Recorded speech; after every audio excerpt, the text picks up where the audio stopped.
tradition de village de Prunier de le maître Thich Nhat Hanh. Donc, bienvenue pour les nouvelles amis. Les anciennes, on se connaît bien déjà. Donc, bienvenue à nous.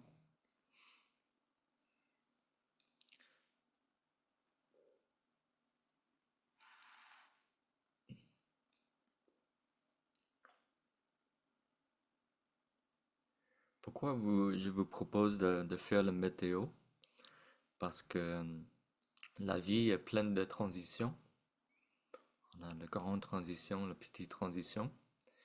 Et notre travail, c'est d'entrer dans chaque moment nouveau, de reconnaître ce qu'il a.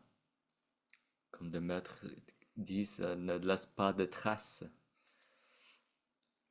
Parce que des fois, quand on arrive dans un lieu, une activité, on porte beaucoup de bagages avec nous.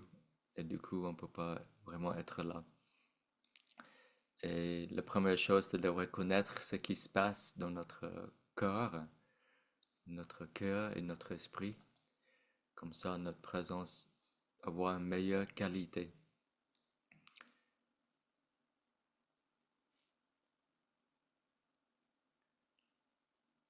Et vous pouvez aussi lire le chat pour voir tout le lieu que les gens viennent, les amis.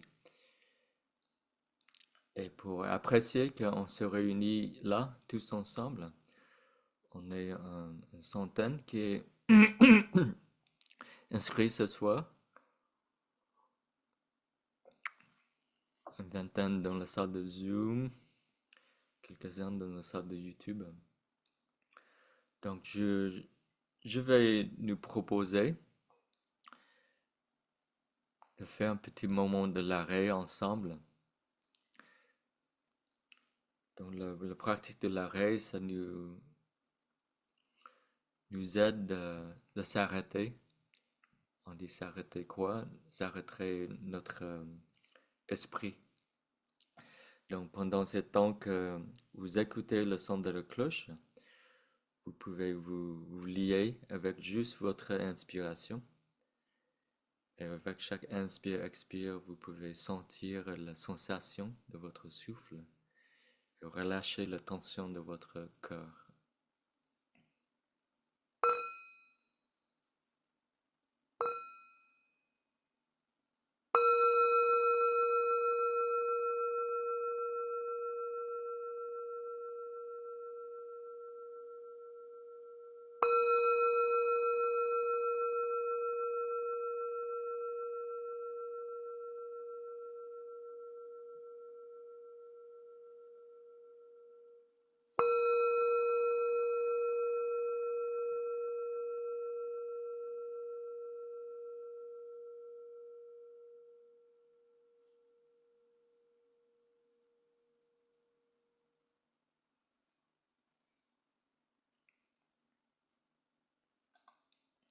La pratique de l'arrêt, tout simplement, on vient de faire.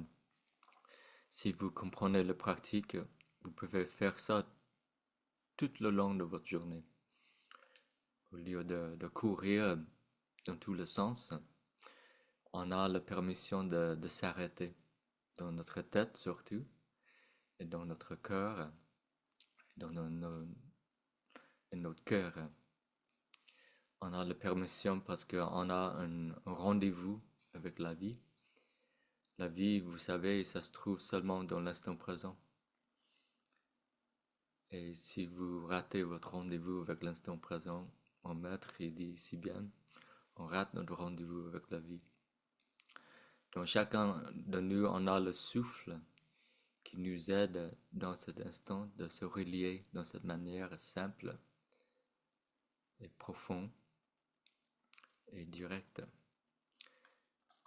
Donc on commencera avec un petit retour. Ça fait un moment que je suis pas en ligne. Ça fait 2 mois.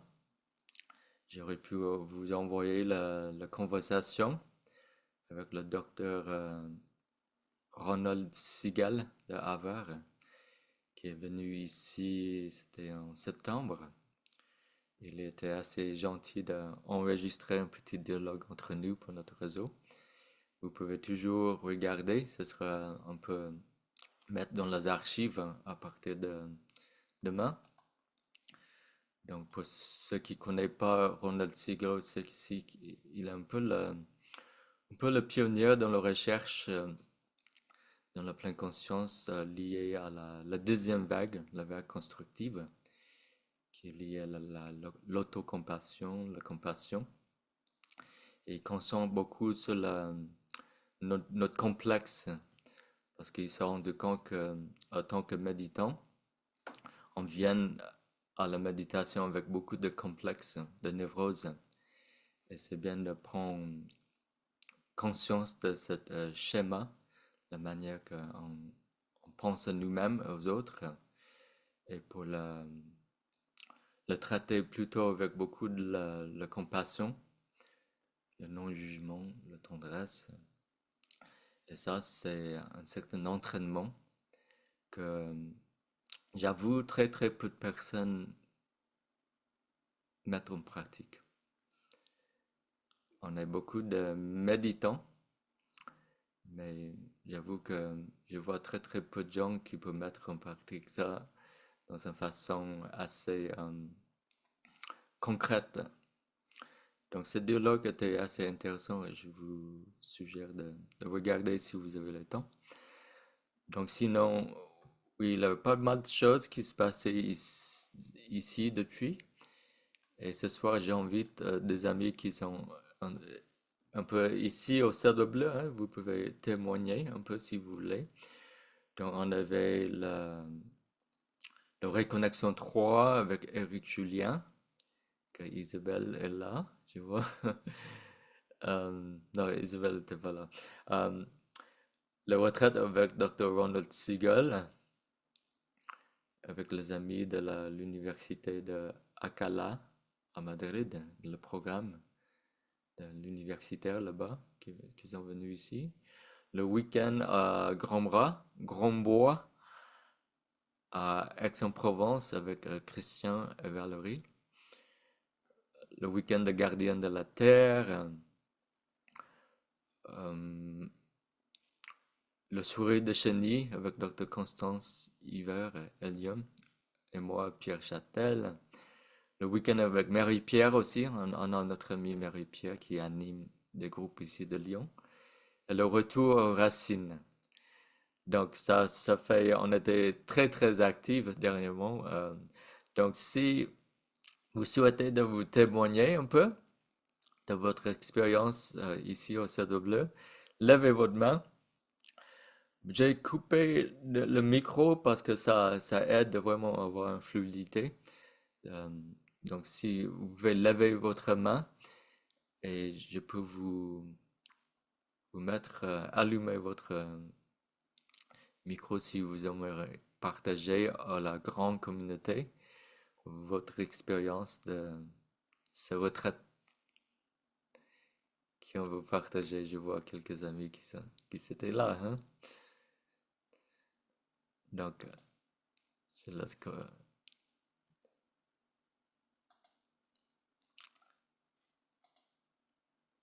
Donc, tu peux, si Cornélie, tu aimerais partager, tu peux allumer ton micro.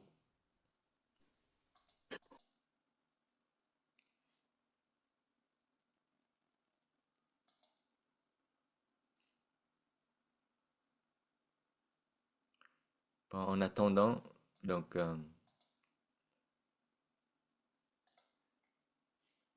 il y a d'autres amis qui veulent partager en attendant que Cornélie trouve son option audio. Sinon, Catherine, est-ce que tu aimerais dire quelque chose? Catherine était à le retour, le racine. Oui, bonjour. Bonjour C'était, Catherine. c'était bon, c'était la bonne Catherine? Parce Oui, que je oui, préparais une oui, oui. autre. Au moins qu'il y a d'autres Catherine qui étaient là. Ben, ça a été un moment paisible, de ressourcement, un moment aussi où on a pu, enfin où moi j'ai pu un peu me reconnecter avec des choses un peu plus profondes que l'ordinaire et prendre un peu de distance justement avec le quotidien, avec les soucis, le travail. Et j'ai trouvé que par rapport au... Après, moi, je suis partie un jour plus tôt, mais malgré tout, j'ai trouvé que j'ai pas trouvé ça trop court. Même si j'étais frustrée de partir plus tôt, je trouve que il y a eu tellement de choses qui se sont passées que voilà, je me suis vraiment sentie remplie par tout ce qui s'était passé. En plus, on a eu beau temps, donc c'était vraiment, vraiment très, très chouette. Mais vraiment, ce temps enfin, il y a les Cèdres Bleus, il y a toi, Date et Carole, il y a les autres participants qui font qui forment une ambiance dans laquelle on peut se poser. Vraiment, moi, j'ai eu vraiment l'impression de m'être posée pendant ces 4 jours que j'ai passés.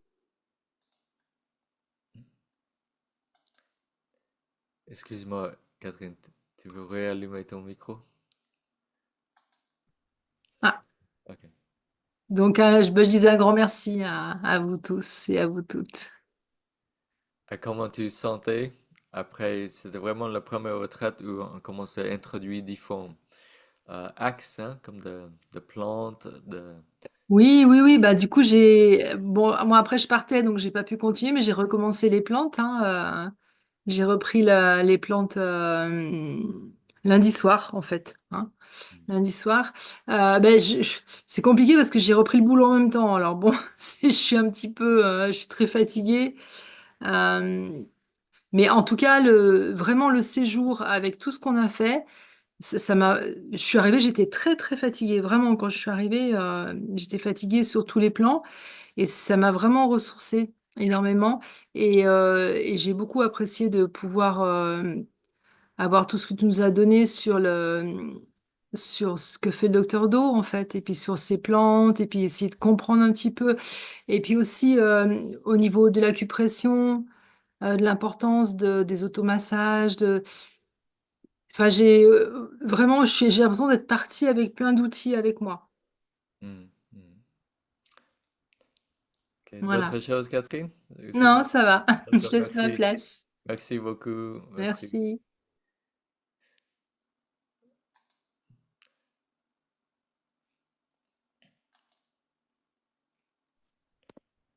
Ah, Alors, bonsoir.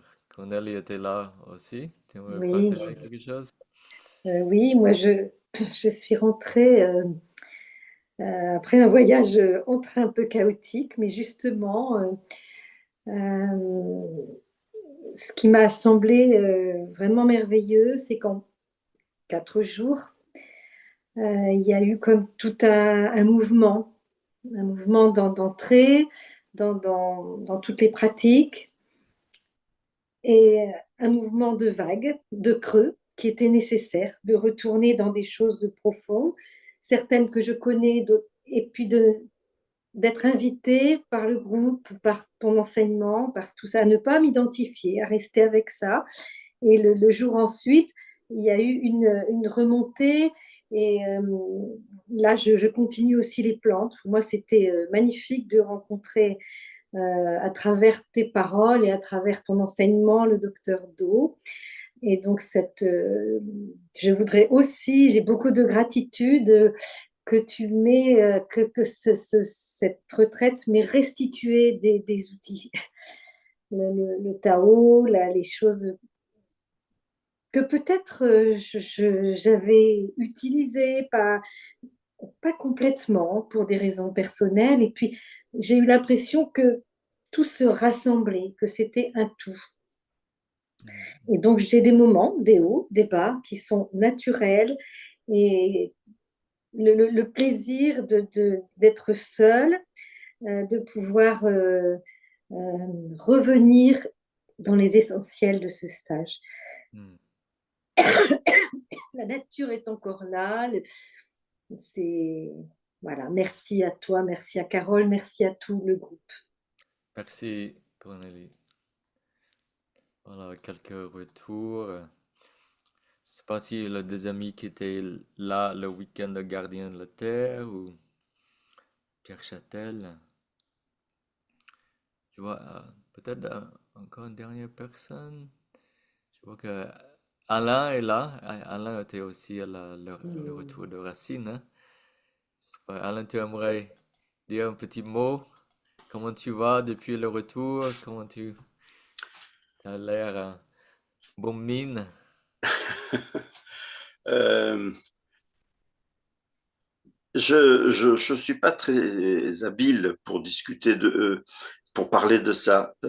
Je dirais que depuis le retour, je suis différent de quand je suis venu. Voilà. Euh, je suis plus attentif à plus de choses. C'est, alors je dirais pas que ça m'a simplifié la vie, ça me l'aurait même plutôt un peu compliqué au départ quand on est attentif à plus de choses. Mais ça la rend drôlement plus riche. Voilà. J'ai l'impression d'avoir d'avoir gagné un... C'était mon premier ma première vraie expérience dans ça. J'ai l'impression d'avoir gagné en largeur de vue. Voilà ce que je peux dire. J'ai gagné en largeur de vue.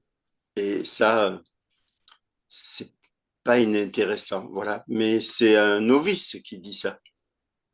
Mhm. Voilà. Merci Alain. Euh, merci beaucoup. Ok. Donc, on va commencer. Donc, ce soir, on va faire un petit moment de pratique. Faire un peu de l'automassage.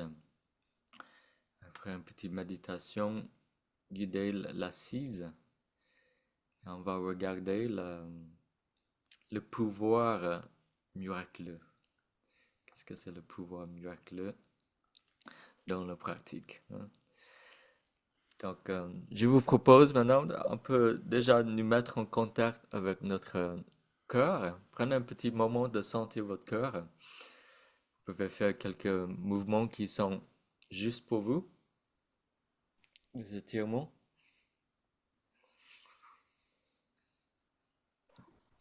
Et trouver la manière de retrouver une bonne circulation de l'énergie.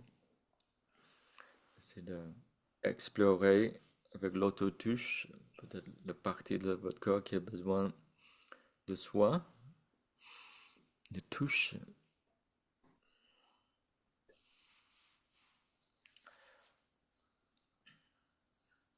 Donc ensuite, on va se chauffer les mains ensemble. Faire un peu d'acupression, on va taper sur ce point ici. Donne un peu de l'énergie à notre assise.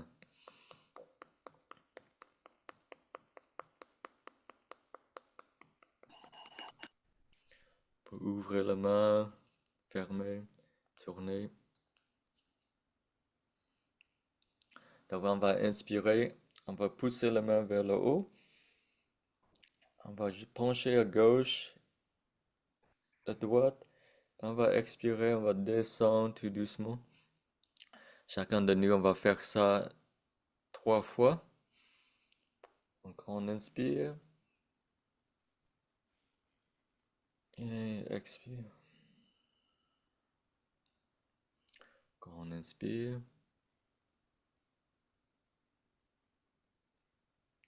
et expire. Pour doucement tourner la tête, tout doucement pour sentir les sensations. Avec un inspire, à moitié, un expire. C'est le micro-mouvement où on est dans les sensations et la respiration. Rien d'autre.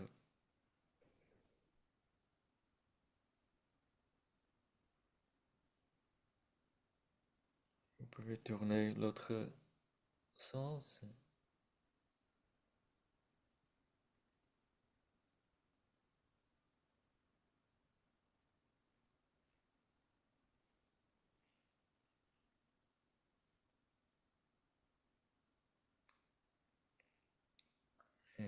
bien. On va faire un peu de l'acupression. On va taper un peu sur le doigt.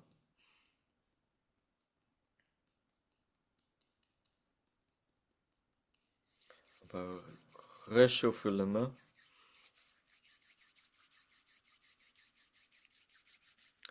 Et on va juste faire un petit aller-retour au sternum, doucement.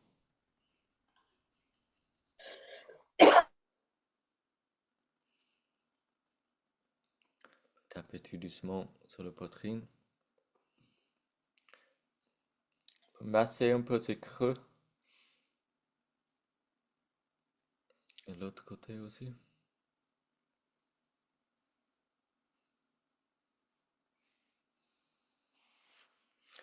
Là, on va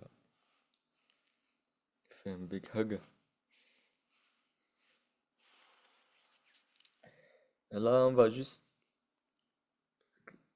faire semblant que vous faites une douche. Vous êtes en train de masser votre visage, de caresser, passer sous l'eau.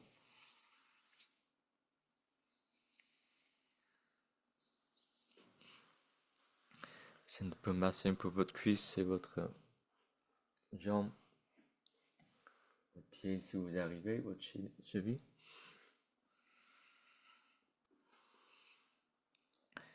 Et ensuite, je vous invite de vous entrer dans une posture.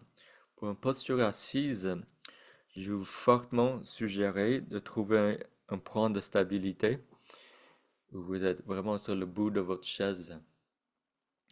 Parce que vous allez cultiver deux choses très importantes qu'on ne peut pas cultiver si vous êtes contre le dos sur la chaise. C'est un dos, le muscle de votre bas dos qui sont activés, au moins que vous avez des problèmes de dos chroniques. Le bas de dos, c'est très important. Quand cette partie n'est pas stable, on n'a pas de racines, on n'a pas de tronc d'arbre. Donc, dans la posture assise, on réapprend de retrouver cette solidité de ce tronc d'arbre qui est le bas de notre corps.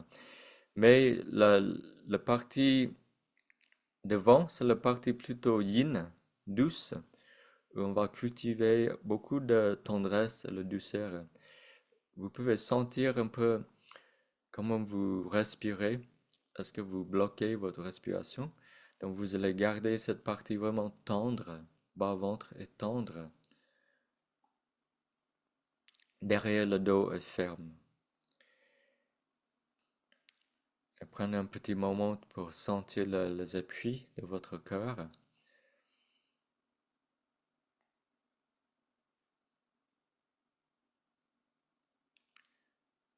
Vous pouvez fermer vos yeux si vous avez une bonne énergie.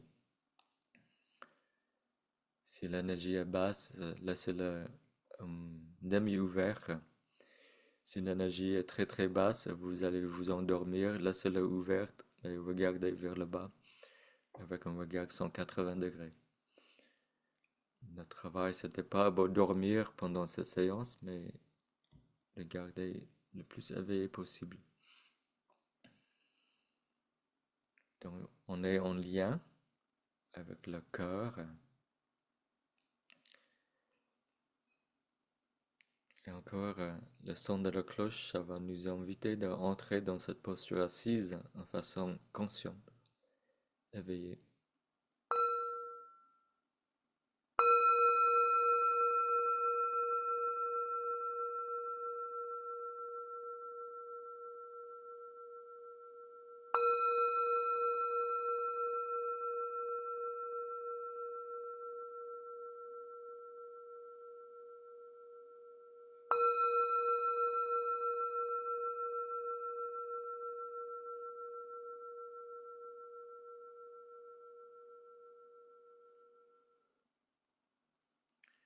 Donc, je prends ce premier instant pour juste être présent. Je peux me mettre à l'écoute de le monde qui m'entoure.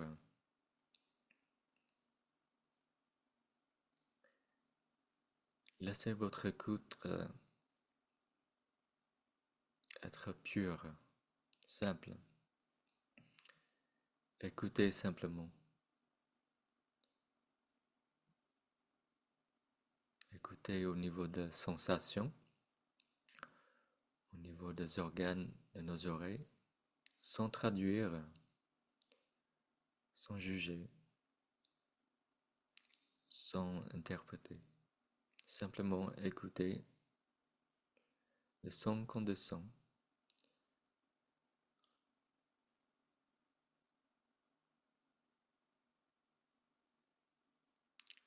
Écoutez aussi le silence.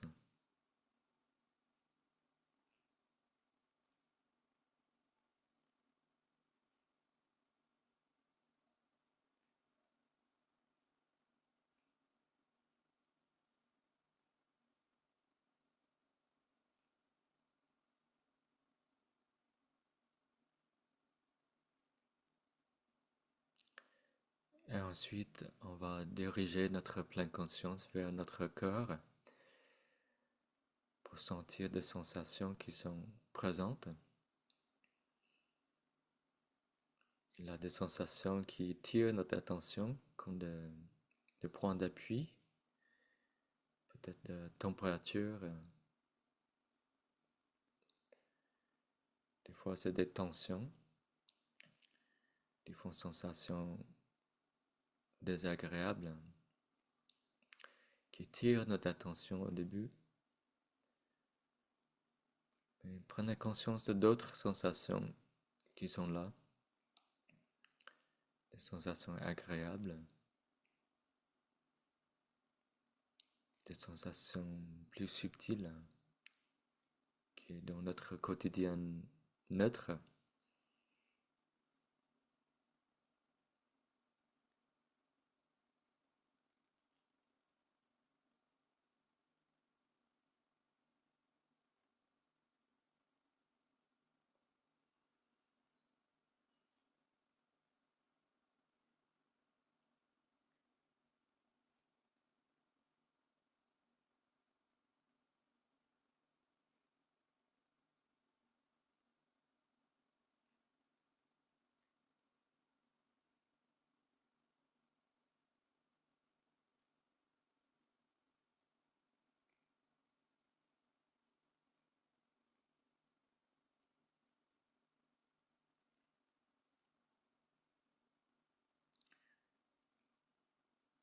La prochaine son de la cloche, je vous invite à vous connecter avec votre respiration.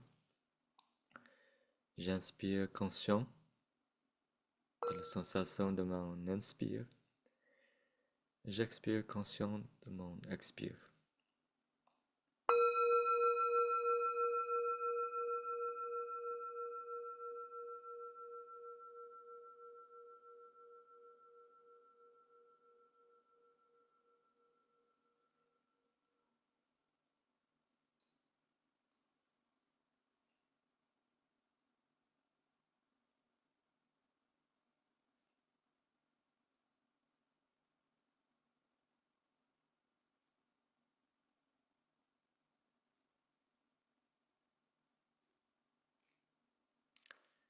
Encore ici, c'est très important de sentir votre respiration. Vous ne pensez pas à la respiration, mais vous sentez votre respiration. Sentez l'inspire, la sensation à travers la narine, le bas-ventre. Et sentez bien votre expire quand ça sort de votre cœur. Des sensations plus chaleureuses.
deuxième phase, on va entrer dans la méditation de la compassion.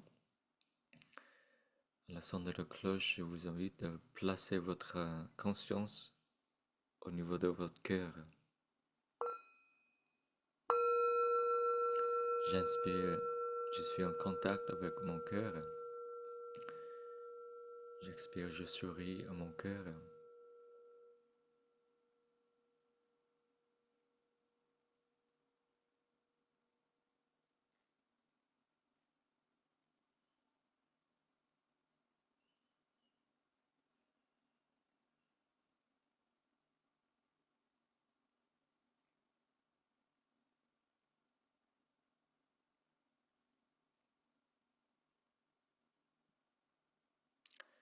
Notre cœur, c'est comme un générateur qui peut transformer toute forme de l'énergie.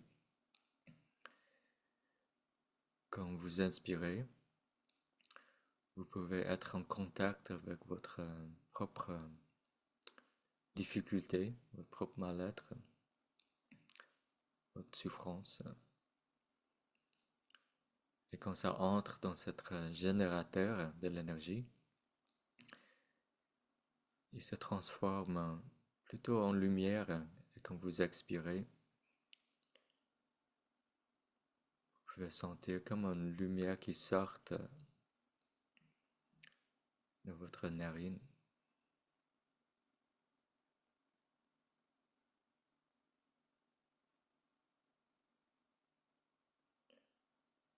C'est de très anciennes pratiques de la compassion, développées chez les Tibétains, ça s'appelle Tonglen. Vous pouvez simplement prendre conscience d'abord comme une fumée noire qui va entrer à travers votre narine, qui entre dans cet espace de votre cœur, et que se purifie, qui se nettoie. Quand vous expirez, c'est comme de lumière qui sort.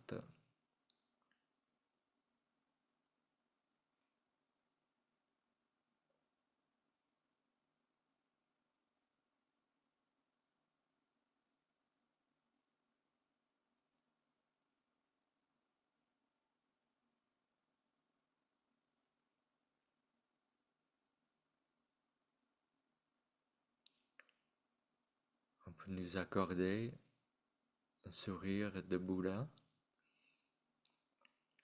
très paisible, très ancré, très solide en nous-mêmes, en notre propre difficulté.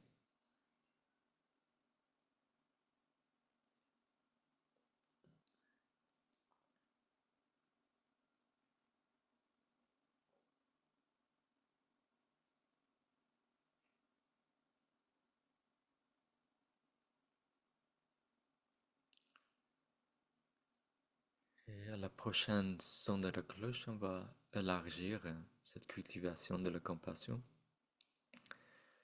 vers les autres et le monde. On peut inspirer cette fumée noire qui peut être la souffrance de quelqu'un qu'on aime ou une situation dans le monde.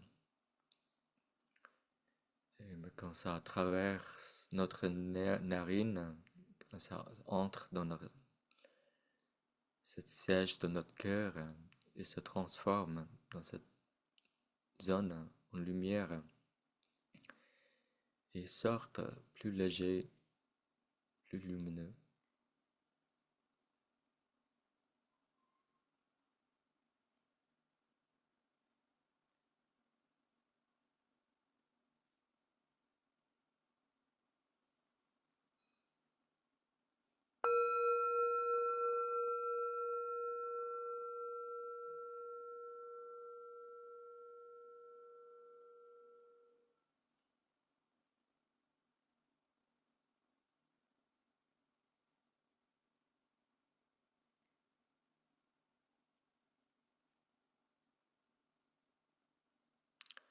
faut prendre conscience qu'on a toute une communauté qui respire, qui cultive la compassion avec nous dans cet instant. Une centaine de personnes. Et sentir ce soutien. L'instant présent nous lie tous, quel que soit le lieu, le temps.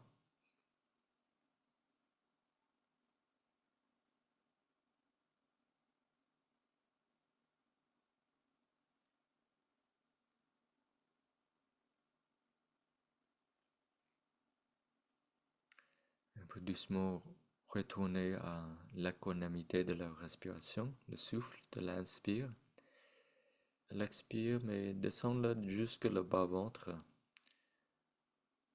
pour sentir plus cet ancrage. Le dos est ferme, le bas-ventre douce.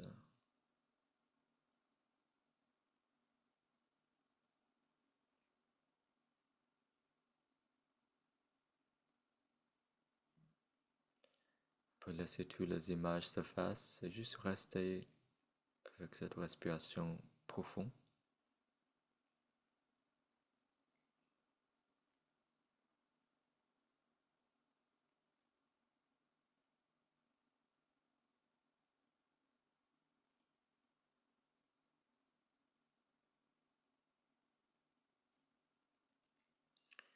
Et à la son de la cloche, je vous invite à envoyer votre souhait, votre prière sincère aux êtres qui ont besoin de l'entendre.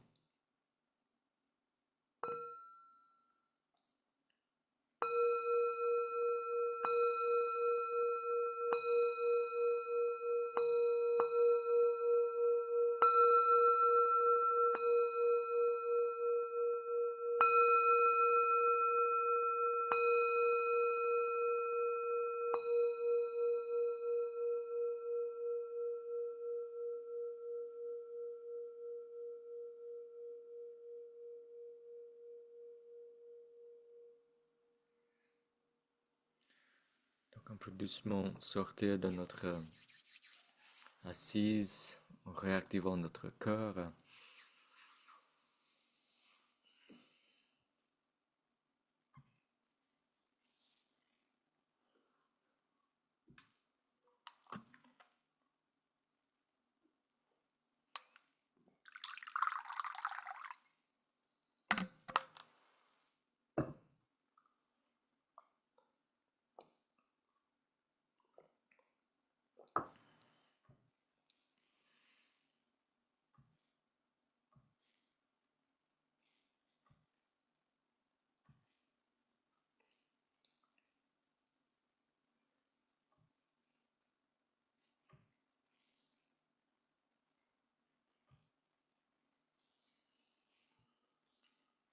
Okay. Donc le sujet de notre contemplation ce soir, c'est sur le pouvoir miraculeux. Qu'est-ce que c'est le pouvoir miraculeux? Il y a des gens qui cherchent le pouvoir de l'argent, d'autres le pouvoir de la gloire, d'autres le pouvoir de le sexe, d'autres le pouvoir magie qui nous fait voler ou voyager. Et dans cette perspective, le pouvoir c'est un peu différent selon les ancêtres zen.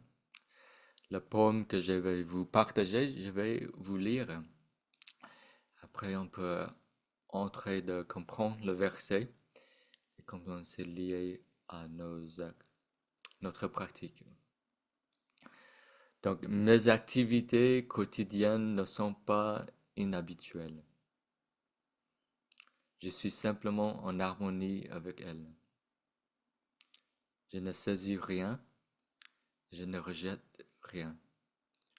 En tout lieu, il n'y a aucun obstacle, aucun conflit. Mon pouvoir surnaturel et mon activité merveilleuse. Porter de l'eau et couper du bois. Les amis dans le cercle zen, vous connaissez cette phrase.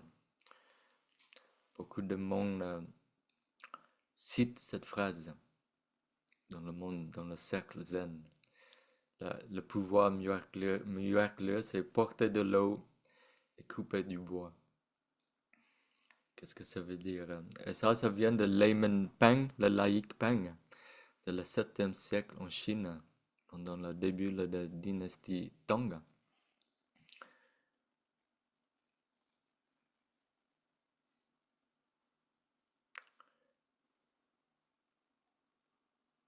Si il y a quelque chose qui s'appelle l'éveil, ça n'existe pas dans des choses ésotériques selon cette approche. Pas trop de rituels non plus, pas trop de choses qui apparaître comme quelque chose, des fois de pratique, mais c'est en porter de l'eau et couper du bois. Qu'est-ce que ça veut dire? Ça veut dire si cette notion de la veille existe, ça peut être que dans notre quotidien.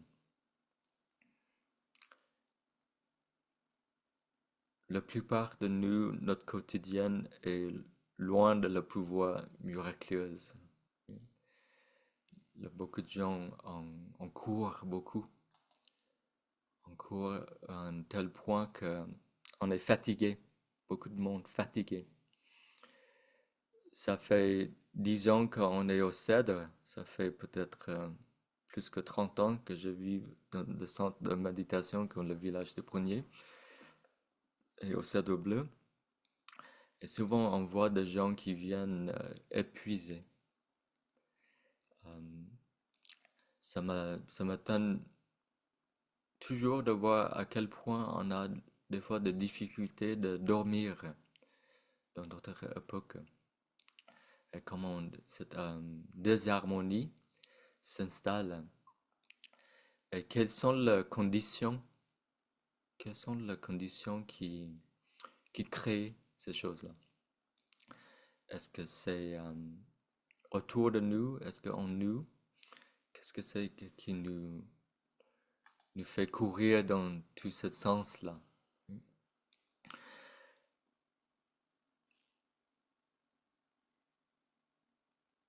En tout lieu, il n'y a aucun obstacle, aucun conflit.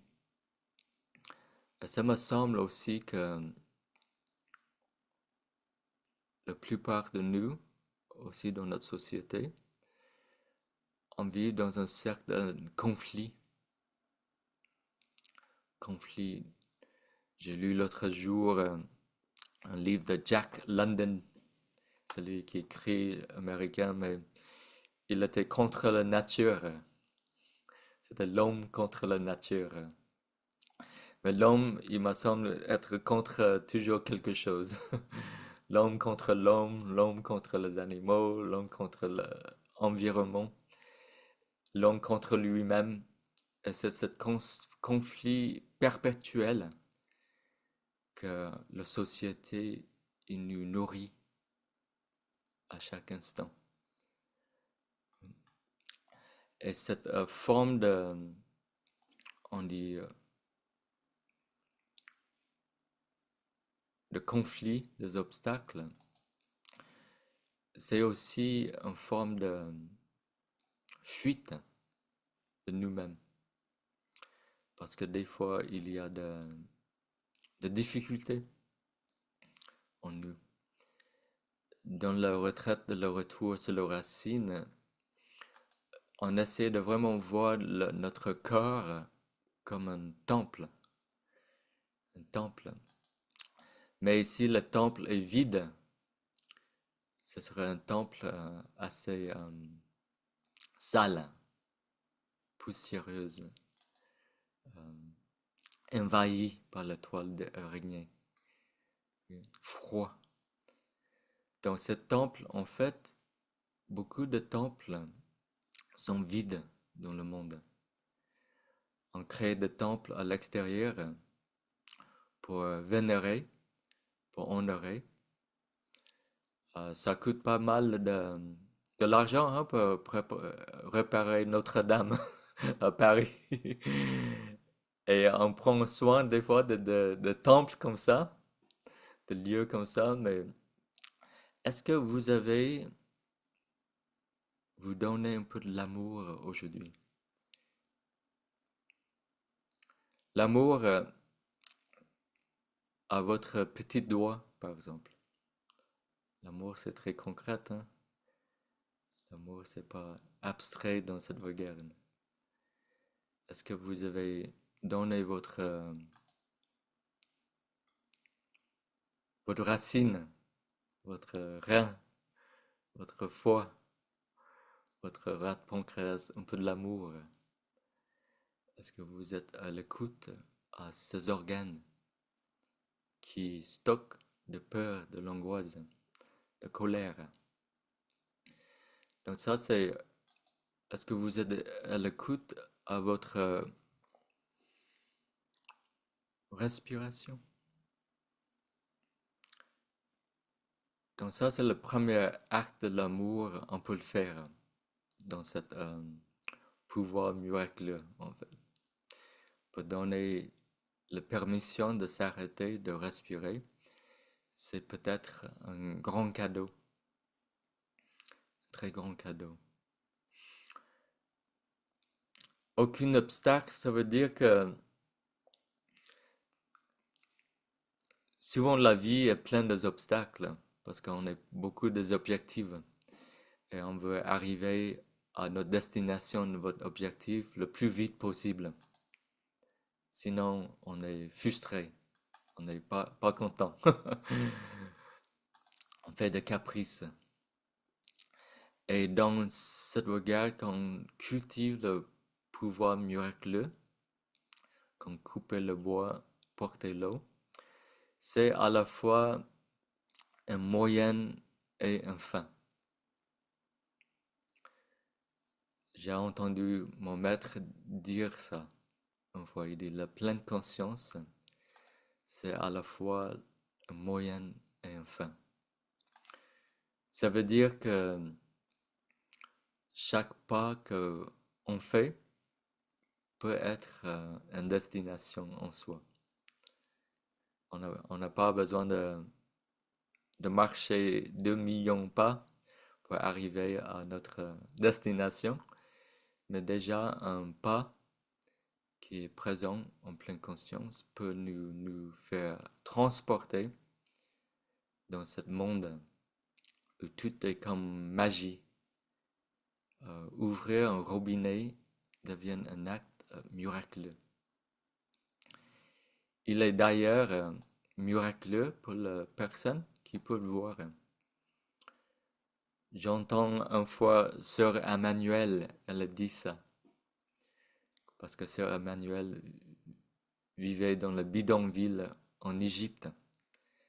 Et chaque fois elle revient en France, et dit chaque fois que j'ouvre le robinet, je suis tellement heureux, tellement content. Mais quand vous lisez son histoire, vous comprenez pourquoi. Parce qu'elle dit tout le matin, il faut marcher au moins 1 heure pour chercher l'eau. Et 1 heure pour retourner.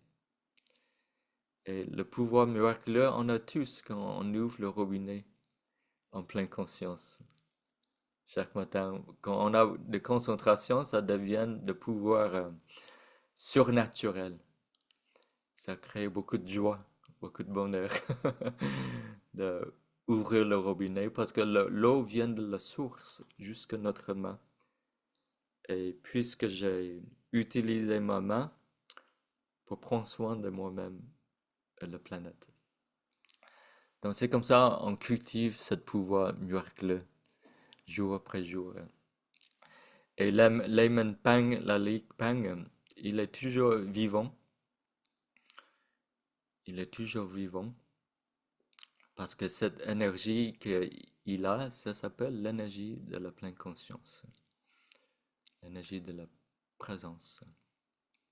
Le sati. Et cette énergie, on peut cultiver en nous. Où on se sent plus qu'il a des obstacles, ou des choses de saisie et des choses de rejeter. Pour moi, c'est vraiment le travail de quotidien. Moi, ça fait 4-5 jours maintenant, je suis juste avec Romain. Les autres, ils sont partis dans le Pyrénées. Et je prends le plaisir de faire les choses. Transporter le bois dans la maison. Balayer la marche devant la maison. Laver la vaisselle. Combien de nous lavent la vaisselle comme si vous allez aller regarder quelque chose sur YouTube? Parce que ce que le même pain, je pense qu'il nous aide d'être en contact, c'est simplement la vie, le fait d'être complètement vivant. C'est comme on n'a nulle part où aller, rien à faire. Combien d'entre nous cherchent de devenir quelqu'un, cherchent quelque chose dans l'avenir? Beaucoup de gens dans le monde, ils cherchent de projets pour compléter des projets, pour être heureux. Les gens dans le monde spirituel, ils cherchent l'éveil pour être heureux. Il a le sutra, c'est le prendre refuge dans l'île de soir de le Bouddha. À le moment de sa mort, il a rassemblé tous ses disciples et il a donné ce discours pour prendre refuge dans l'île de soi, l'île intérieure. Et il a dit à ses disciples, prenez pas refuge en moi, prenez pas refuge dans la chose extérieure de vous, mais le seul refuge que vous devez prendre, c'est votre île intérieure. Et il a dit avant, il dit le Bouddha, il a des gens qui vont dans le monde pour les connaissances. Si vous voulez apprendre une matière, vous allez à l'université. Il a d'autres qui viennent à la Bouddha pour acquérir les connaissances spirituelles. Mais lui, il est la personne qui n'a plus besoin de chercher. Ça, c'est une porte de la libération que le Bouddha il dit. On s'appelle ça aparinita en sanskrit. C'est la non-poursuite, la non-recherche. Et pour notre pratique, pour aller loin, il faut intégrer cet élément dans notre pratique. Sinon, vous pratiquez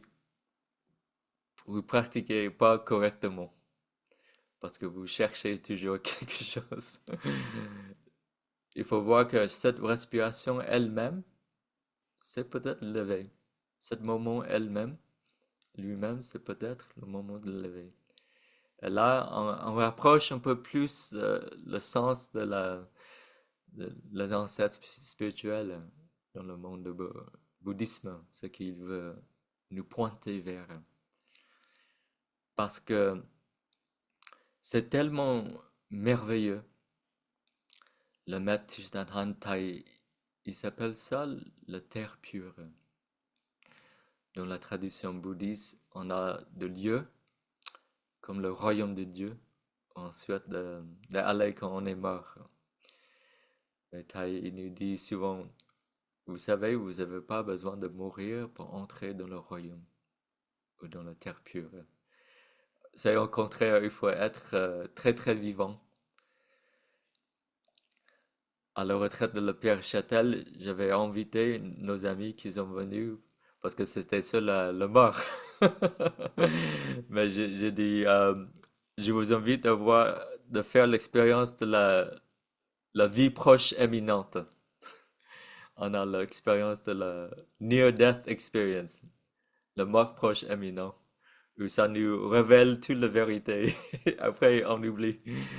Et j'avais invité les amis en fait, quand vous marchez, vous pouvez voir une expérience de la vie proche éminent, si vous êtes conscient.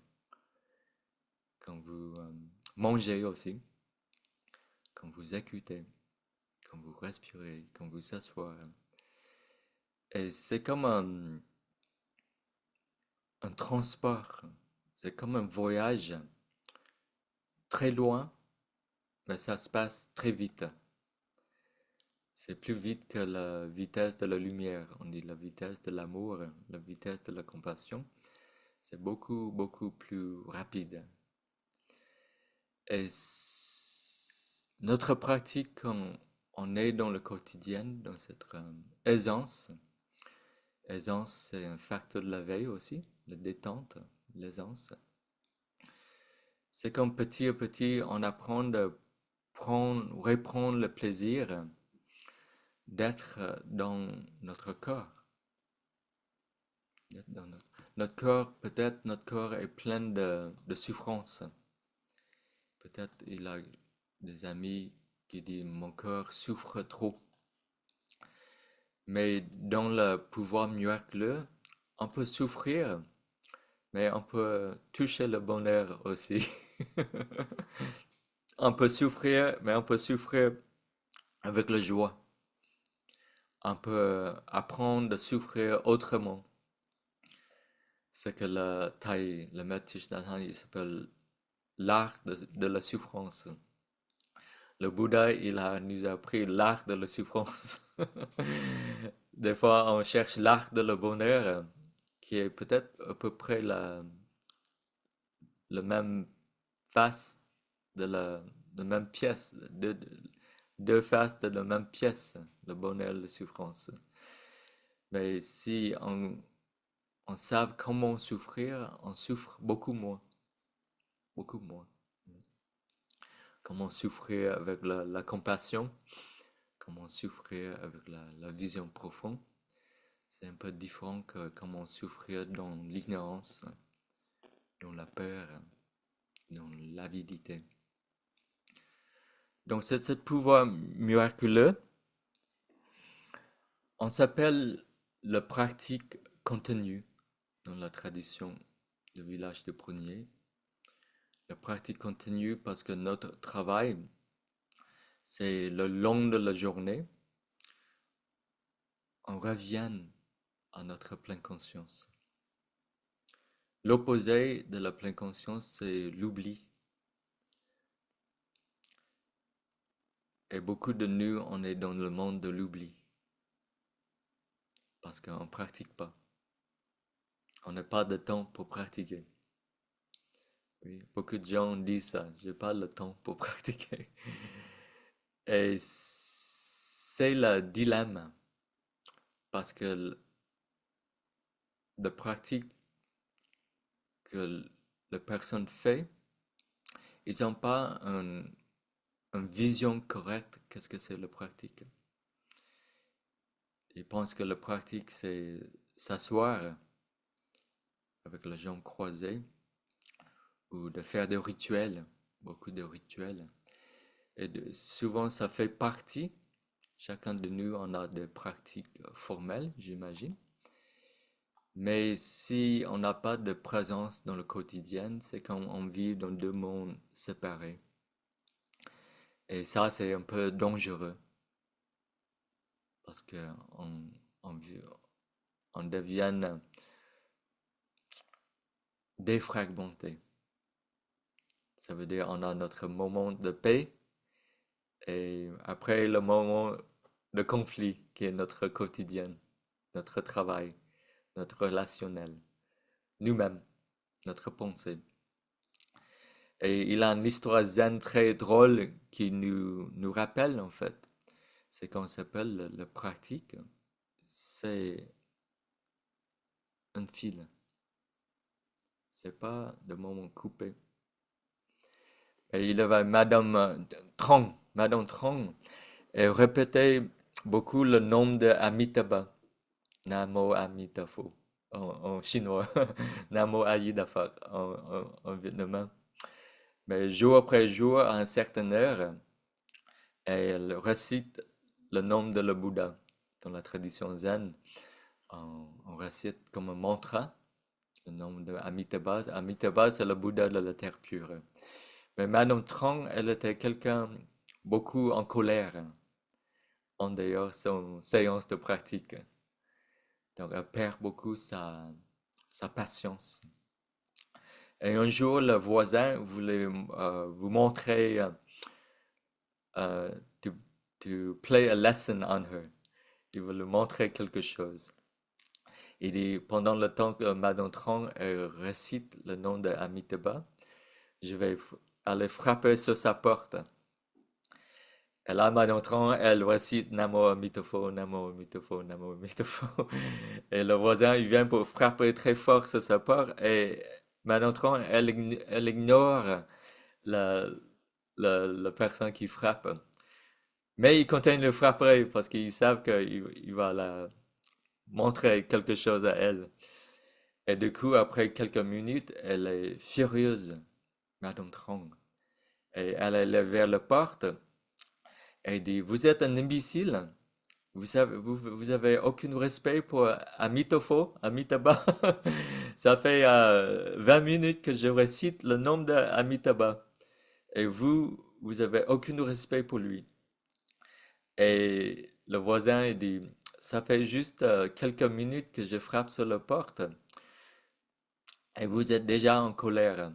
Je ne sais pas, vous avez récité le nom d'Amitabha pendant 20 ans, comment lui, il ressent. Et cette histoire zen, en fait, c'est l'histoire de nous tous. On est tous de Madame Trong. Parce que des fois, on est bien dans notre pratique, mais on perd beaucoup de notre repère quand on n'est plus de cadre, quand on n'est plus de cloche, plus l'encens, on n'est plus de robe. Donc, mais dans la pratique continue, on peut toujours continuer dans cet esprit.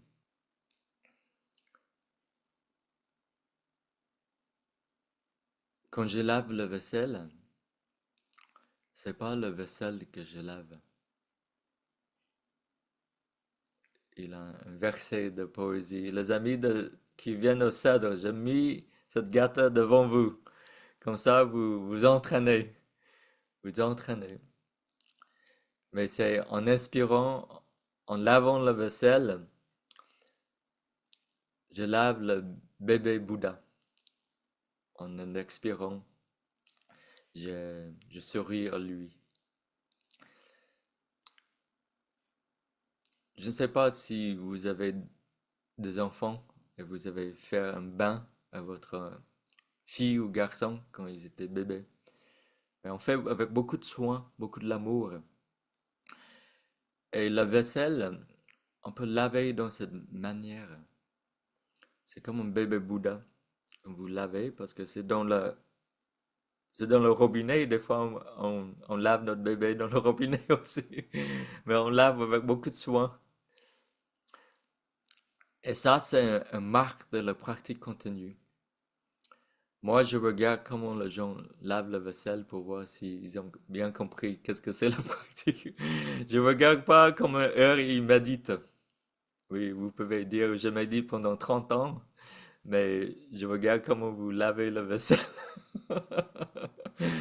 Ça, mon maître, il m'avait appris ça, hein, parce que le maître Thich Nhat Hanh, c'est comme chaque instant est un miracle pour lui, est sacré pour lui, quel que soit quelque chose de très mondaine dans le quotidien, où il doit faire des choses très, voilà, importantes pour beaucoup de monde. Mais il fait toujours 100% de là. Pas 80%, pas 50%, mais 100%. Et là, j'ai appris ça de lui, comment vivre le quotidien.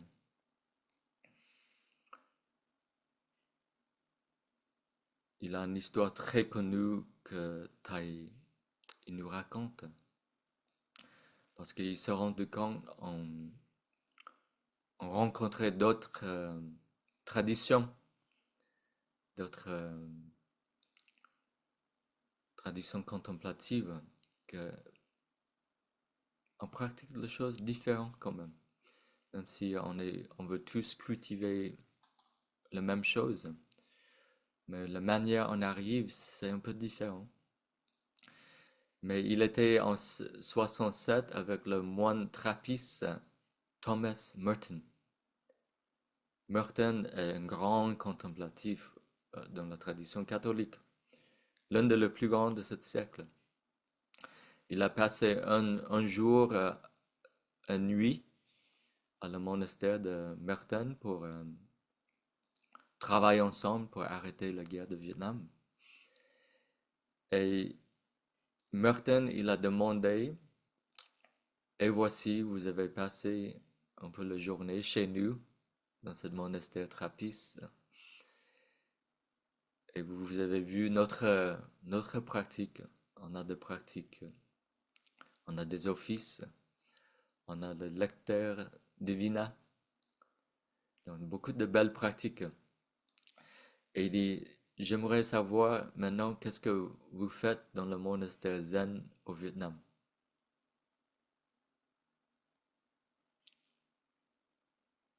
Et mon maître, il a dit ce qu'on fait dans le monastère et aussi au SAW. Il dit, dans le monastère zen, on apprend de fermer une porte.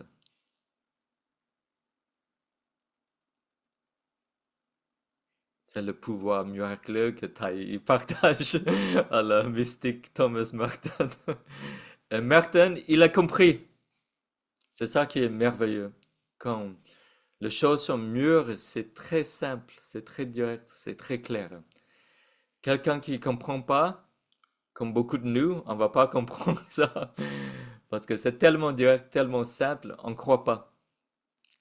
Mais Merton, le lendemain, il a rassemblé tous les novices parce qu'il voulait vraiment s'entraîner comment rester avec Dieu.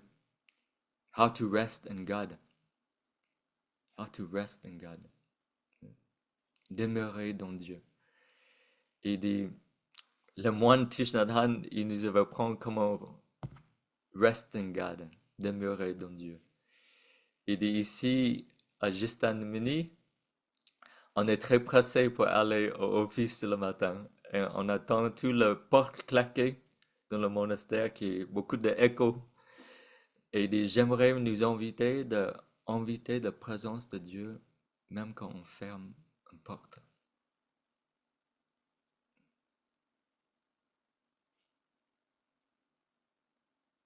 C'est très beau, mais il faut pratiquer, il faut sentir ça. Parce que la plupart de nous ferment une porte quand on est déjà là-bas, dans l'autre bout de salle, l'autre bout de tunnel.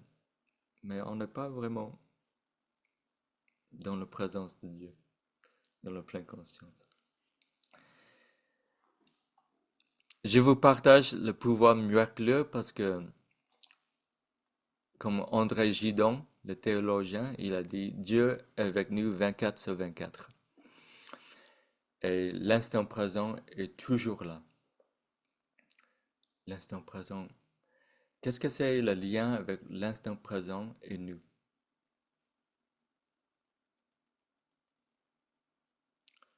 Nous, on pense qu'on vient et on parte. La plupart de nous, vous pensez ça. Et il y a des gens qui viennent dans votre vie, qui partent dans votre vie. Tout le monde pense à ça. Mais l'invitation dans la pratique continue, c'est de toucher plus profondément l'instant présent.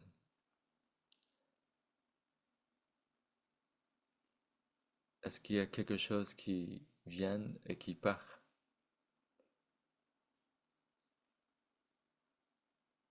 Ou tout est toujours là?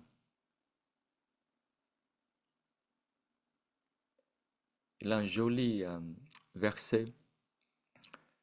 Quand je prends une douche, je fais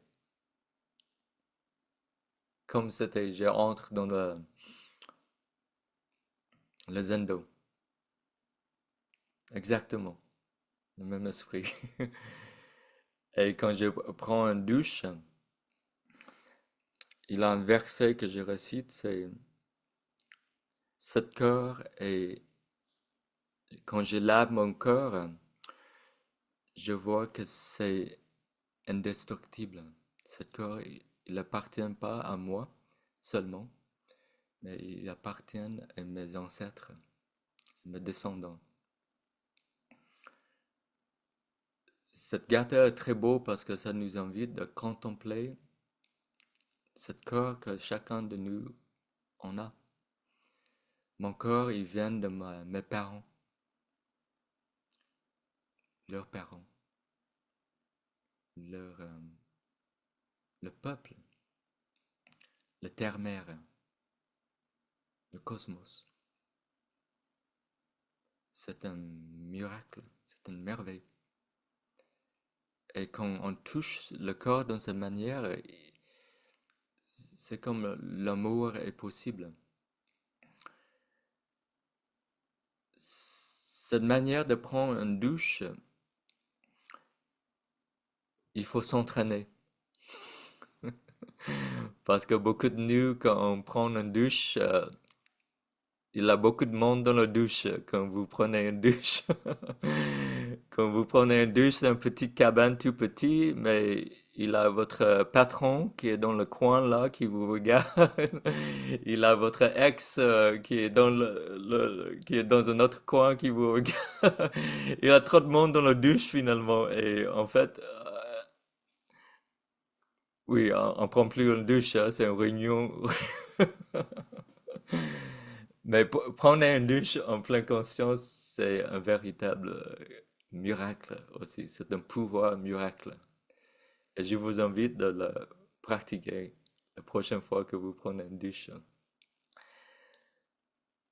Donc, ça se dit tout court. Pour dire, c'est simple. Mais si vous pratiquez pas, c'est juste des mots.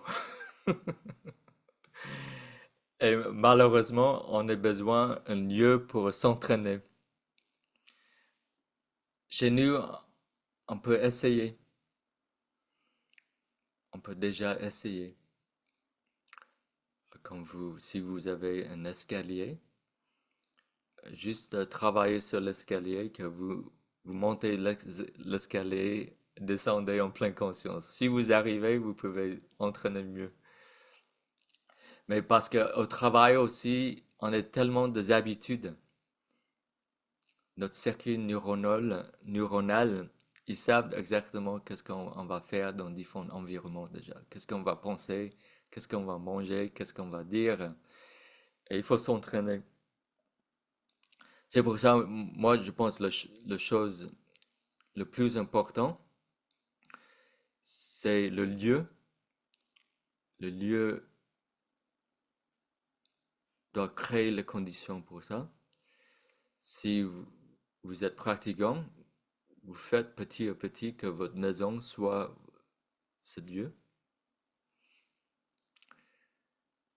C'est le gata, le verset. Si vous n'avez pas le verset, vous faites la chose automatiquement. Je vous dis ça parce que je fais automatiquement la chose. Euh, et je le vois à tel point, c'est un travail de rester présent dans le quotidien. Euh, Et ensuite, de comprendre la pratique continue. Ces quatre choses, si on arrive de faire avec le soutien aussi, hein, la communauté, on peut arriver. Ce que j'ai bien compris, il faut des conditions. Un pratiquant, si on est vraiment sérieux de qu'est-ce que c'est la méditation, il faut de bonnes conditions.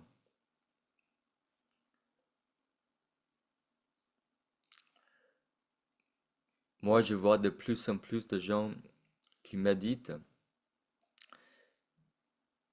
mais pas avec les bonnes conditions. Et c'est comme vous allez nord, mais vous allez sud, dans le sud. Même si vous marchez, voilà, vous n'avez pas arrivé au nord, hein, si vous marchez dans la direction du sud. Même avec beaucoup d'efforts, beaucoup de sincérité, beaucoup de l'énergie, on va s'éloigner. Et le vue juste pour le Bouddha est très important. Ça, c'est la première, on dit, la première de la Eightfold Path, le chemin octuple. Le Bouddha, il commence pas avec la pleine conscience, mais la vision juste. Parce que si on n'a pas une bonne vision de la pratique, même la pleine conscience, ça peut nous emmener quelque part, mais pas à la liberté. Ceci dit, ça c'est vraiment une introduction de la pouvoir miraculeux, portez-le. Et dans 2 semaines, je vais essayer de nous fournir cette condition. Parce qu'on a notre 6e Zendo en ligne, 5e ou 6e. On a des amis qui ont participé dans tous les Zendo ici, quelques-uns comme Nicole. Je pense Nicole est là. Mais c'est un moment où le Cercle Bleu est fermé pendant 3 mois. Il fait trop froid ici. On peut pas chauffer, c'est trop cher. Et nous, on ferme l'autre côté aussi. Moi, je reste juste en bas. Il a un petit poids et la chambre. Mais ce lieu est tellement grand qu'on n'a pas le moyen finance de chauffer. Donc, en hiver, ce que je propose qu'on peut tous continuer, c'est des Zendo en ligne pour que tout le monde peut continuer de cheminer comme il faut, les gens qui souhaitent. Et cette année, je peux seulement faire 7 séances parce que je dois partir en Mauritanie avec le dirigeant. Je vais essayer de voir si le dirigeant peut mettre des changements en place après une semaine. C'est un grand défi, mais je pense que ça peut donner de bons résultats. Et après, on a, en février, on est fermé aussi. Et en mars, on a le week-end de jardinage. Mais ici, c'est vraiment inspiré par la phrase de Layman Pang, hein, la laïque Pang. C'est comment on peut porter de l'eau et couper du bois. Pour tous les pratiquants, même si vous pratiquez pendant 20 ans, 30 ans, notre pratique revient à porter de l'eau et couper du bois. Il ne faut pas penser que vous êtes expérimenté juste parce qu'on pratique pendant 20 ans, 30 ans. C'est très court, hein? Souvent, ma vie, mon maître, il dit il faut pratiquer au moins 100 vies, juste pour vous garder le temps long. Des fois, on pense que je pratique 10 ans, mais j'ai dit c'est quoi 10 ans pour vraiment transformer la conscience? Et il faut être très humble dans cette voie et réapprendre à porter de l'eau, couper du bois. Et la vision que j'aime bien de donner, c'est le ratatouille. Nos amis francophones, vous pouvez comprendre. Vous pouvez pas faire cuire le ratatouille si vous allume la lumière tout le temps. Et si on veut vraiment arriver à une transformation et guérison, c'est la même chose avec la pratique. On ne peut pas faire une retraite de Vipassana ou une retraite de 3 mois et on revient et notre vie est complètement pleine des habitudes. Même schéma de pensée, même parole, mêmes actes. C'est comme rien qui change. Et il n'y a pas de l'intégration. Et notre pratique, cette pratique continue, c'est vraiment merveilleux.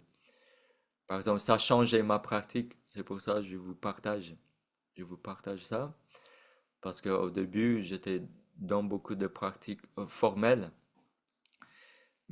mais je me suis rendu compte qu'il y a pas mal de choses que je n'ai pas encore guéri en moi, même des fois avec la pratique. Et c'est là que je creuse, et j'ai eu cette chance de rencontrer Thaï. Le premier travail que Thaï, après en vivre la pratique quotidienne, après c'est vraiment guérir les choses en nous, le travail de l'enfant intérieur. Oui. Mais ce qui est proposé, on va voir juste la base.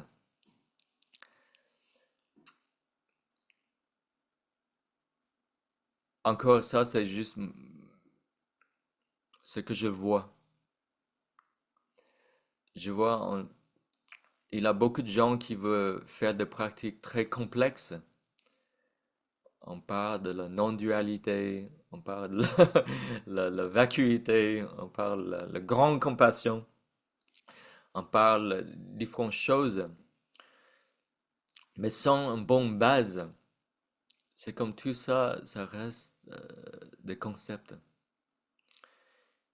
Il y a beaucoup de pratiques que les gens vous proposent hein, pour arriver à ce stade-là. Mais pour moi, encore le bon base, c'est comme fondation. Le Cèdre Bleu, c'est une maison qui s'est bâtie dans le XVIIe siècle. Son fondation est assez solide.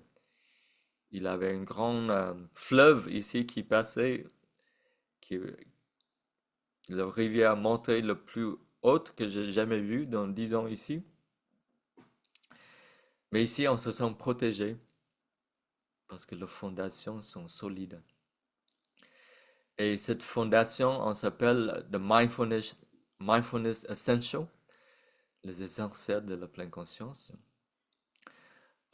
D'abord, d'explorer qu'est-ce que c'est une vision intégrale de la pratique.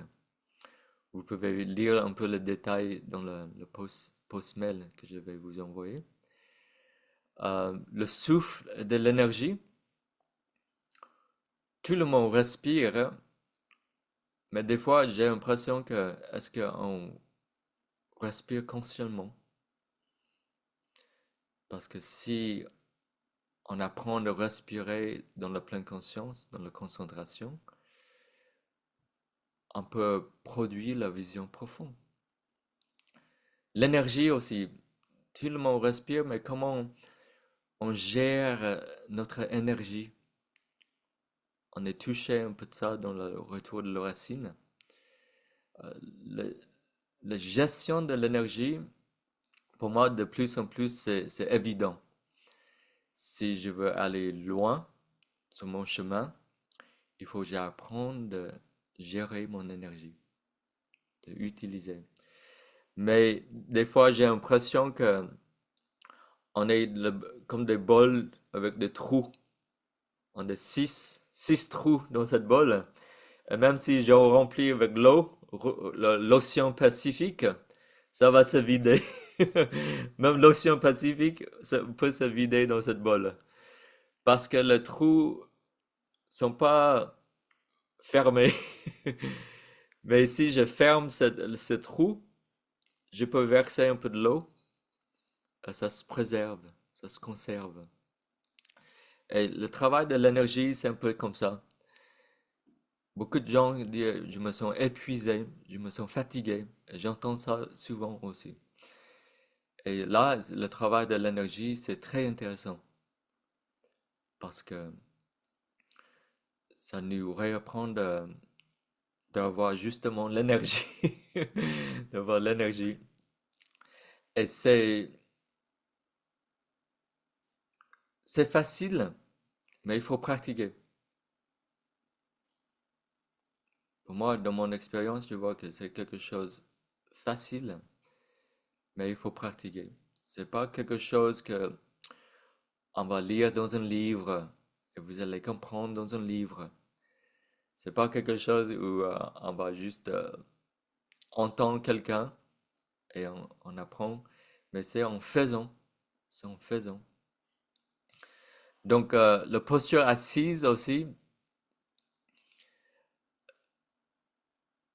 depuis août, quand les gens viennent au CED, j'observe comment les gens s'asseoir. Mais je me suis rendu compte peut-être 50% des gens savent comment s'asseoir.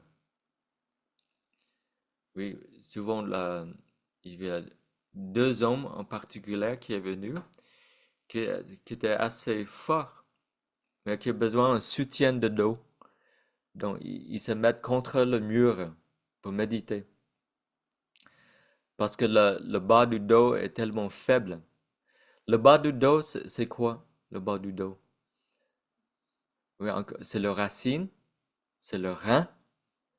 Oui, beaucoup de choses qui jouent dans cette partie, hein. C'est la peur. Oui, il faut travailler. Mais c'est pas en faisant des abdos qu'on va fortifier notre bas du dos. Ouais, ils ont plein de biscottos, mais bas du dos est très faible. Mais je me suis rendu compte, je me suis rendu compte parce que il y a des choses, il faut travailler, hein, c'est pas juste le muscle.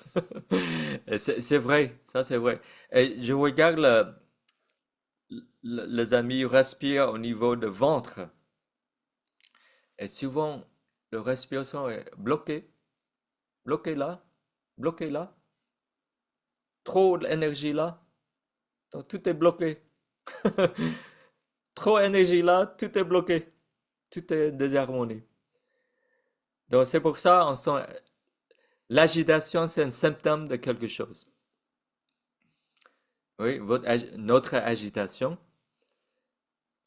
notre, notre mal-être, c'est juste des symptômes.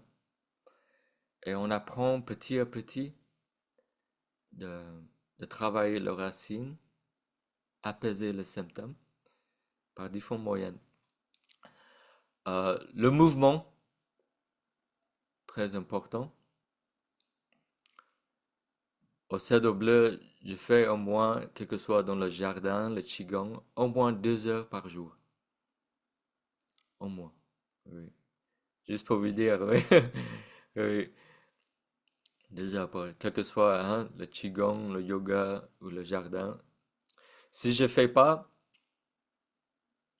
moi, ça fait, oui, je pratique pendant 35 ans maintenant, hein. Mais si je fais pas, je vois des choses fuir hein, en moi. Hein. Et je veux pas qu'ils montent ici, parce qu'après, c'est de névrose.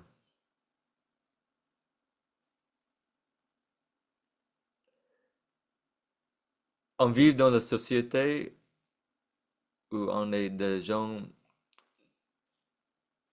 obsessifs avec nous-mêmes. C'est ça que j'ai commencé à découvrir aussi.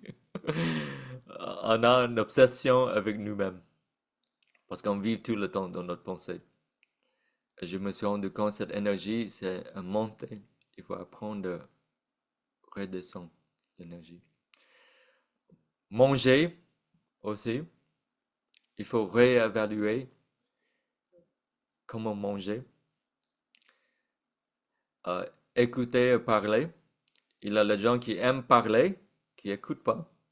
Il y a les gens qui, qui ont peur de parler et qui écoutent. Mais dans un bon équilibre de l'énergie, on est toujours dans le deux. Toujours dans le deux. Vous avez des relations saines quand c'est équilibré. Si vous êtes quelqu'un qui parle jamais et l'autre parle, écoute, c'est une désharmonie. Donc si vous êtes dans un rapport, vous parlez tout le temps et l'autre écoute, c'est une désharmonie. Il faut reprendre conscience de tout ça. On fait les choses très concrètes hein, dans le Zendo. On fait des exercices de l'écoute profonde. Et souvent, les gens se rendent compte, déjà, premier exercice, ils ont parlé pendant 10 minutes, ils n'ont pas même pas écouté. Ça, c'est... Il faut... L'écoute est très important. La parole est très important. et on réapprend comment utiliser ça. Sourire, j'ai mis sourire aussi, parce que c'est une pratique. Apprendre le sourire, pour moi, c'est un art. Pas sourire quand tout va bien, mais sourire aussi quand les choses vont moins bien. Se défendre, se battre. Pour ceux qui sont venus à la retraite à l'Arche de Saint-Antoine, quand le dragon s'envole, on a vu vraiment comment le maître zen vietnamien, pendant la guerre de Vietnam, il se battre. Mais se battre autrement. C'est pas avec des armes, c'est pas avec de coups de poing, mais il se battre avec le cœur. Se connecter et aimer. Donc ça, c'est un peu le pouvoir miraculeux. Le pouvoir miraculeux qu'on cultive.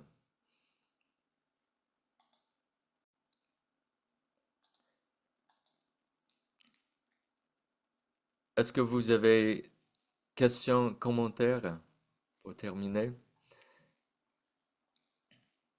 Pour un petit moment. Si vous avez des questions, vous pouvez écrire ou juste lever votre main. J'allume le micro.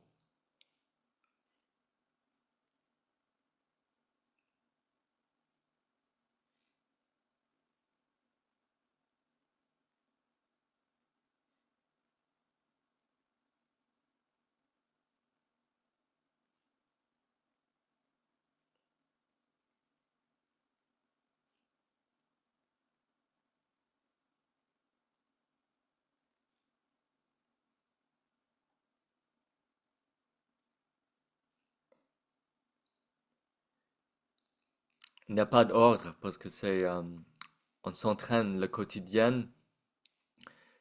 Corny demande, il a un ordre de respecter. Je vais aller dans un ordre quand même, mais c'est juste pour une façon pédagogique. Mais en vérité, il n'y a pas d'ordre dans notre vie quotidienne. On mange, on écoute, on s'assoit, on travaille. Et c'est selon un peu notre activité. Comment transformer nos activités dans le pouvoir miraculeux. Oui.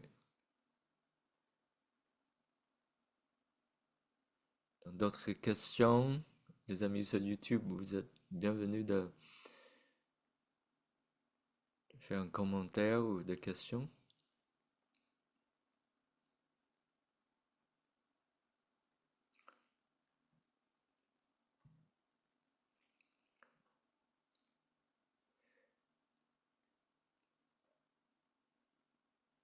Ok. Sinon, si vous avez des questions, je vais répondre, mais je vais essayer de clore. Je vais essayer de clore juste avec une bref présentation, parce que souvent, le zen, c'est quelque chose de très vivant. On planifie les choses rarement. Euh, Même s'il faut planifier des choses, des fois, il faut voir des objectifs. Mais en gros, pour moi, j'ai pas des objectifs. J'ai pas de, je planifie les choses. Au moins que c'est, je me mets pas je m'identifie pas à l'avenir, si vous voulez, dans le passé. Et je me suis rendu compte que le cerveau bleu, c'est quelque chose de très vivant. Ce que nous, on avait pensé de faire, c'est rien à voir qu'est-ce qui est en train de se passer, en fait. Et c'est par biais, en fait, de le lien, cette écoute, cette lâcher prise des idées aussi, que le jardin peut pousser dans sa manière, oui. On n'est pas trop dans l'obsession, le contrôle de le jardin, comme il pousse. Et des fois, il a quelque chose qui peut pousser là-bas, il a sa place.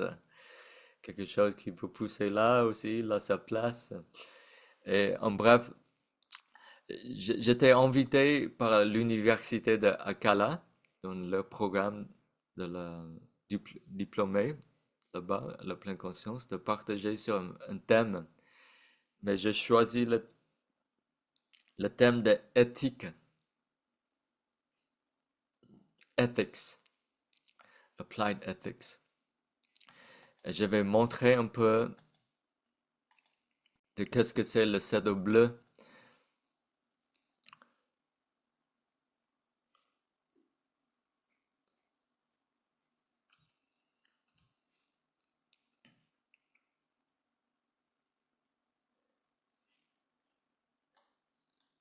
Et c'est inspiré par un dieu que le maître Thich Nhat Hanh il a créé en Allemagne. Il s'appelle European Institute of Applied Buddhism. Pour moi, Thai était vraiment un visionnaire. Quand Thai il parle de la pleine conscience, très très peu de personnes ont parlé de ça. Si vous devez lire un livre, pratiquer toute votre vie, c'est le miracle de la pleine conscience. Euh, Et en 2010, il commence par la pleine conscience appliquée ou le bouddhisme appliqué. Parce qu'il a dit, votre pratique, notre pratique doit traduire dans une manière concrète. Donc, si notre pratique est abstraite, il n'a aucune utilité à nous-mêmes et aux autres. Donc, c'est juste des techniques qu'on propose, oui, de croyances, de rituels. Et ce lieu-là, c'est très marquant parce que c'était un hôpital qui était pris par Hitler, le Troisième Reich à l'époque, pour expérimenter sur les gens. En 2010, il a donné une retraite à Cologne à peu près 1000 personnes. Et le maire de cette ville de Wolbrol a demandé s'il peut reprendre ce lieu pour le transformer. Il a accepté. C'est un lieu très prestigieux, hein? C'est l'architecte de le Troisième Reich, très luxe, grand, mais à la fois maintenant parce que l'esprit de le village de Prunier est là, il a beaucoup de l'humilité aussi. Donc c'est un drôle de mélange. Et ce lieu, en fait, c'est un institut où les gens viennent pour apprendre la médecine orientale, l'éducation et le monde des affaires, mais en même temps, ils pratiquent pour que la vision profonde, la transformation et guérison, ça peut se produire à travers le cheminement, pour que les gens puissent commencer à offrir quelque chose de nouveau dans le monde. Ça, c'est très important parce que maintenant, on a beaucoup de théories, beaucoup de techniques, mais les choses changent petit dans la façon collective. Et ça nous montre comment reprendre la main sur les choses. Et Thai il dit de soyez le message que vous voulez porter au monde. Et ce lieu, ce qu'on s'appelle le Global Ethics and Applied Ethics, il était vraiment présenté par des visionnaires qui nous montrent le chemin, comment marcher sur le chemin. Si on veut apprendre qu'est-ce que c'est la méditation, qu'est-ce que c'est la pleine conscience, la pratique sans éthique, encore ça va pas aller trop loin. Sa sainteté, il parle de Global Ethics. Ça fait longtemps que sa sainteté, il parle de ça aussi. Parce que je pense qu'il voit les choses que nous, on ne voit pas.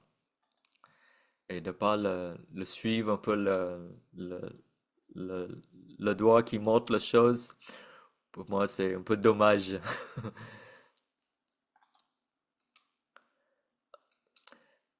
Et l'année dernière, en avril, à Harvard, il avait un don de 25 millions de dollars qui a créé l'Institut de pleine conscience pour la santé publique. Ça s'appelle le centre de Thich Nhat Hanh. Je vais vous montrer ça parce que c'est très marquant. Parce que Thaï, il voulait pas jamais être dans la grande institution, oui. Thaï, il a toujours fait les choses quand il doit voir les choses qui doivent se faire, il fait, oui. Il attend pas le gens d'accepter les choses. Mais parce que il dit quand la maison brûle, il faut éteindre le feu. Il faut soulager la souffrance. Mais c'est un bon signe parce que pour une première fois, une grande institution reconnaître la vision de Thaï et ce qu'il apporte. Et par exemple, dans cette institution, il travaille beaucoup sur l'aspect de manger en pleine conscience. On va regarder. On s'appelle ça le Thich Nhat Hanh Center for Mindfulness in Public Health. Et le CW, quand j'ai réfléchi sur tout ça, il a beaucoup de visages, mais c'est d'abord une extension de le village de Prunier. Oui, on est un sangha de village de Prunier, mais c'est un lieu de collectivité aussi, où on peut réapprendre la pratique. Tout ce qu'on fait ici, c'est la pratique continue. Romain, une résidence long terme, il dit en fait, chaque chose est pratique pour moi. Il vient de créer un compost pour nous, mais c'était vraiment une joie pour le regarder travailler. Et c'est très rare quand tu vois quelqu'un travailler qui a de joie, une pure joie. Et c'est ça qu'on essaie de nourrir dans notre quotidien, que le travail peut être une joie aussi. Bien sûr, c'est un centre de retraite, parce qu'il faut pratiquer. Il faut pratiquer si on veut arriver quelque part. On a une branche, une maison indépendante pour publier le livre aussi, où souvent beaucoup de notre travail est redistribué de façon plus équitable. Le troisième, quatrième branche maintenant, c'est, je pense, dans 2 ans, c'est un véritable lieu de mind-body, où on avait le premier aperçu de les 5 piliers dans les 5 racines, et comment intégrer tout ce qui est le point aveugle, je dis, que c'est comme la façon qu'on mange, la façon qu'on va utiliser la plante, en fait, ça joue un rôle assez important. L'acupuncture, l'acupression, l'automassage, tout ça, avec cette connaissance, c'est comme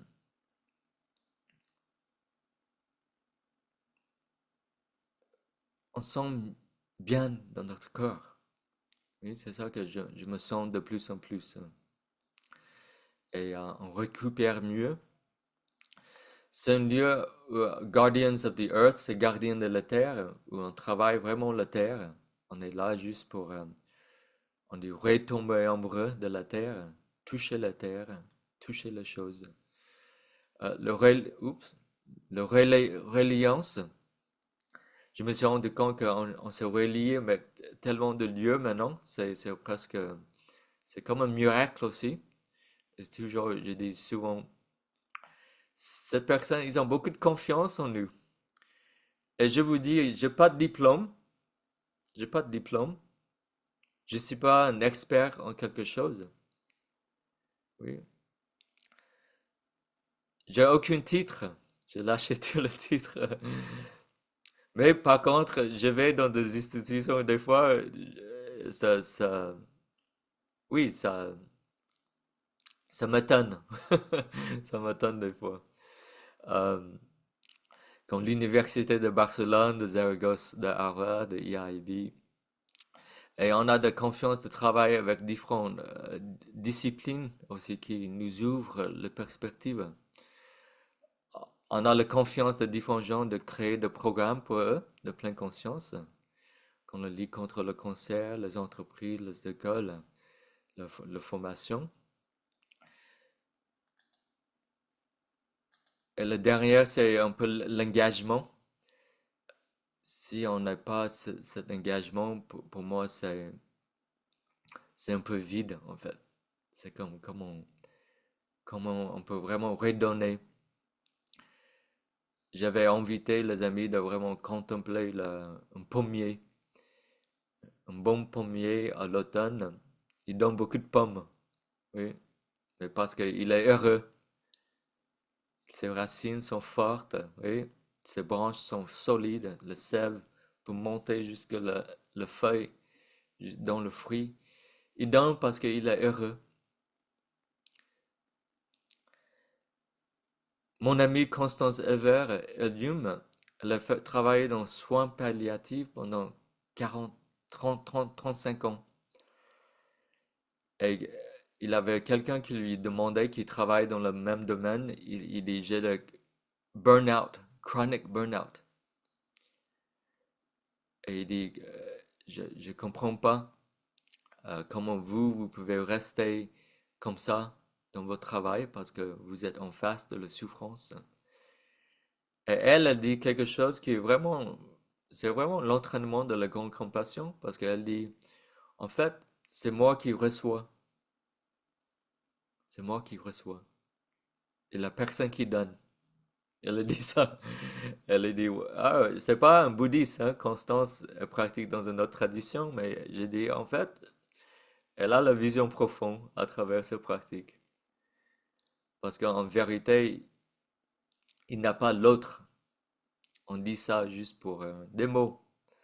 Mais en vérité, on ne peut pas parler des autres parce qu'il n'y a pas des autres. Parce qu'il n'y a pas de moi, comme on ne peut voir des autres. Ben, notre travail, c'est de un peu redonner, hein, trouver des façons de redonner. Donc ça c'est un peu le visage de cette bleu, comme je me suis rendu compte quand j'ai fait cette présentation, que oui, dans 10 ans, on avait créé beaucoup de liens, de très très beaux liens, et d'amitié aussi. Et il faut continuer, il faut continuer.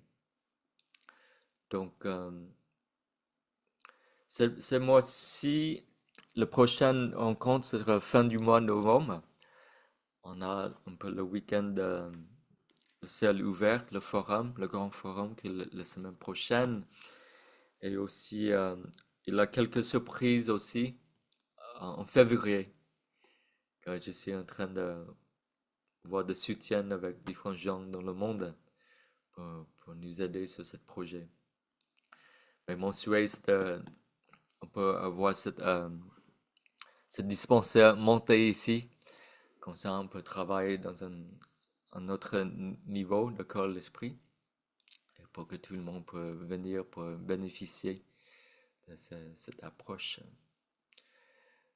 Donc, ceci dit, je vais vous remercier pour votre présence, pour votre soutien, pour votre pratique. Et je vais oublier merci pour tous les gens qui soutiennent cet réseau à travers votre don. C'est seulement par le don qu'on peut vraiment faire ça. Et aussi tous les gens qui nous soutiennent, hein, on reçoit des emails, des lettres. Je ne peux pas répondre à tout le monde. Mais je sais que vous êtes là et je vous lis avec Carole, avec les amis ici. Et c'est ça qui nous nourrit le plus aussi, pour voir ce lien. Donc on va terminer avec 3 sons de cloche. On revient à cet essentiel qui est notre respiration.